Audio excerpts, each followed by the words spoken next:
వేరే సర్వేర్ ఇంకో survey. First మనకి ఇప్పటివరకు జరిగిన సర్వేలు ఏంటి, దశలు ఏంటి? ఫస్ట్ ఒకటే సర్వే, భూమి కొలతలు, రిజిస్ట్రీ భూములు అయిపోయినాయి. అంటే సర్వే పనులు అయిపోయినాయి అంటూ. దాంట్లో ఏమేమి తయారు చేసినాం?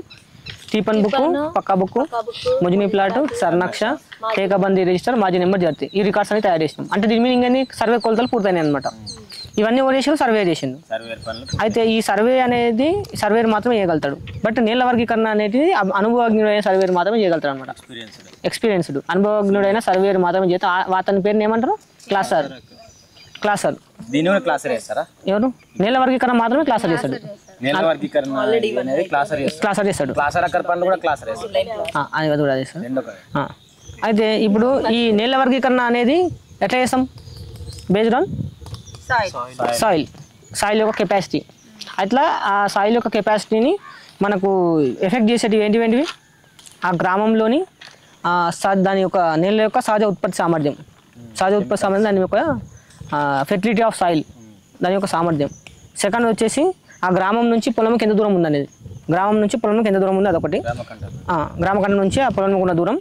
నీటి వనరు ఎట్లకెళ్ళి వస్తుంది? నీటి వనరు అంటే ఎక్కడ నీటి వనరు ఏమేమి ఉంటాయి? బావులు, కుంటలు, చెరువులు, కుంటలు మొదలైనవి ఉంటాయి. వాటి నీటి వనరు ఎట్లకెళ్ళి వస్తుంది? ఆ నీటి సరఫరా ఎట్లా జరుగుతుంది? నీటి సరఫరా ఎలా జరుగుతుంది? నీటి సరఫరా పానీ క్లాసు పటస్థలు అంటే పటస్థలు అంటే సహజంగా వెళ్ళిపోతుంటాయి. స్లోప్ ఉన్నందుకు సహజంగా వెళ్ళిపోతుంది. స్లోప్గా లేకపోతే నార్మల్గా వెళ్ళిపోతుంది. అదే మనం మోటార్లతో గుంజాల్సి వస్తుంది అంతే కదా. నెక్స్ట్ ఇతర కార్యకలాపాలు అదర్స్ ఉంటాయి కదా. ఇంకా వ్యవసాయ కార్యకలాపకు అవసరమైన ఇతర సదుపాయాలను బట్టి కూడా ఉంటుంది అనమాట. మొత్తం ఎన్ని? ఫస్ట్ వచ్చేసి పొలం యొక్క సహజ ఉత్పత్తి సామర్థ్యం.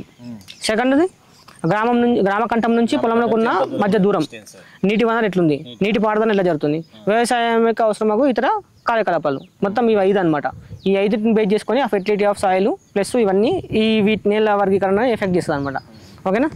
దీంట్లో మెయిన్గా వచ్చేసి నీళ్ళ వర్గీకరణ మట్టి యొక్క సామర్థ్యం అని అన్నాం. ఫస్ట్ పాయింట్ సహజ ఉత్పత్తి సామర్థ్యం. అది దేని మీద బేస్ అయి ఉంటుంది? ఆ మట్టి అనేది ఆ తేమను పీల్చుకొని దాన్ని నిలిపి ఉంచుకునే శక్తి మీద ఆధారపడి ఉంటుంది. తేమను పీల్చుకొని దాన్ని నిలిపి ఉంచుకునే శక్తి మీద ఆ మట్టి యొక్క సామర్థ్యం అనేది బేస్ అయి ఉంటుంది. ఆ సామర్థ్యాన్ని అంటే మట్టిని తేమను పీల్చుకుంటే మనము లోతు అనేది ఎఫెక్ట్ చేస్తుంది. ఆ మట్టి యొక్క సారాన్ని లోతు ఎఫెక్ట్ చేస్తుంది. ఎందుకు? తేమ ఎక్కువ ఉంటే తొందరగా వెళ్ళిపోతుంది లోపలికి, తేమ తక్కువ ఉంటే లోపలికి పోదు. అందుకనే ఆ లోతుని బట్టి మట్టి సారం అనేది ఎఫెక్ట్ అయి ఉంటుంది అనమాట. ఇంకోటి మట్టి ఇసుక శాతాన్ని అంటే మట్టి దాంట్లో ఇసుక ఎంత శాతం ఉంది బట్టి కూడా మట్టి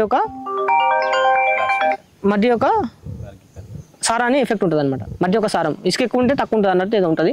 మట్టి ఇసుక శాతాన్ని బట్టి కూడా మనకు ఈ నెల వరకు సహజ ఉత్పత్తి సామర్థ్యం అనేది బేస్ అయి ఉంటుంది. ఫస్ట్ పాయింట్ ఇసుక ఎక్కువ ఉంటే ఉత్పత్తి సామర్థ్యం తక్కువ ఉంటుంది. ఇప్పుడు మనం ఏమనుకున్నాం? మట్టి ఇసుక శాతాన్ని బట్టి ప్లస్ లోతుని బట్టి మనము డివైడ్ చేస్తామని చెప్పినాం. దీనిలో మళ్ళీ లోతుని బట్టి అంటే ఆ లోతుని ఎట్లా చేస్తాము? ఒక గడ్డపారం తీసుకొని దానికి ఒక ఇన్ని పాటలాగా వేసేసి 7 తరగతులు వేస్తాం అనమాట. ఏ తరగతి ఏంటి? First class, second grade, third grade, అట్లా మొత్తం 7 గ్రేడ్స్ ఉంటాయి.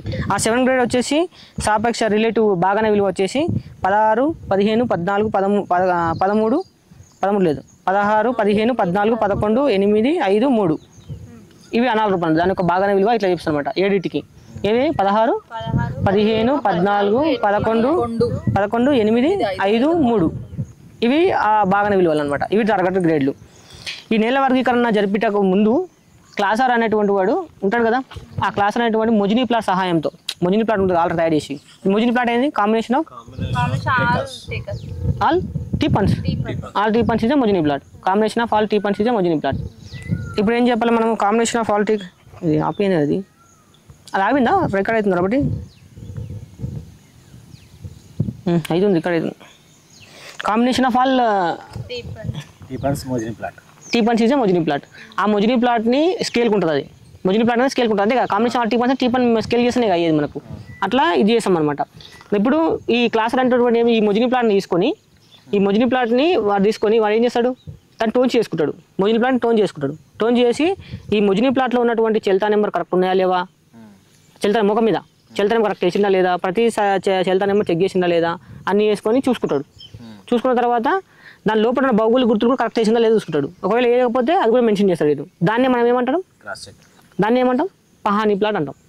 క్లాసర్ తయారు చేసినటువంటి మొజినీ ప్లాట్ సహాయంతో క్లాసర్ తయారు చేసిన మ్యాప్ని పహానీ ప్లాట్ అంటాం. పహానీ ప్లాట్ టోన్ చేసుకోమంటే అది జిరాక్స్ లాగా. అప్పుడు జిరాక్స్ లేవు కాబట్టి దాన్ని టోన్ చేసుకునే గుండు సూలు పెట్టి కూర్చి ఏమో చేసేవంట అప్పట్లో. ఓకేనా, ఇంతవరకు అర్థమైంది కదా. దీనే భూమిని ఎన్ని రకాలు విభజించాం? 2 రకాలు, నల్లరేగడి నేలలు, చిలకా నేలలు. ఇవే కుజ్గి. తరి అయితే నల్ల చిలక, ఎర్ర చిలక అట్లా. అయితే తరి బాగాయత్ కూడా నల్ల మన్ను, ఎర్ర మన్ను డివైడ్ చేసినాం. తరి బాగాయత్ భూములు. రేగడి అంటేనేమో లోతుని బట్టి, ఇది చిలక అంటేనేమో మట్టి ఇసుక, తరి భూములు మట్టి ఇసుక శాతాన్ని బట్టి. తరి భూములు ఏం కాదు, చిలక ఇళ్ళనే కుజ్గిలోనే మళ్ళీ చిలక మట్టి ఇసుక శాతాన్ని బట్టి ఒక తీరు చేస్తున్నాను. రేగడి నెలలు అయితేనేమో లోతుని బట్టి ప్రభావితం చేస్తున్నాను.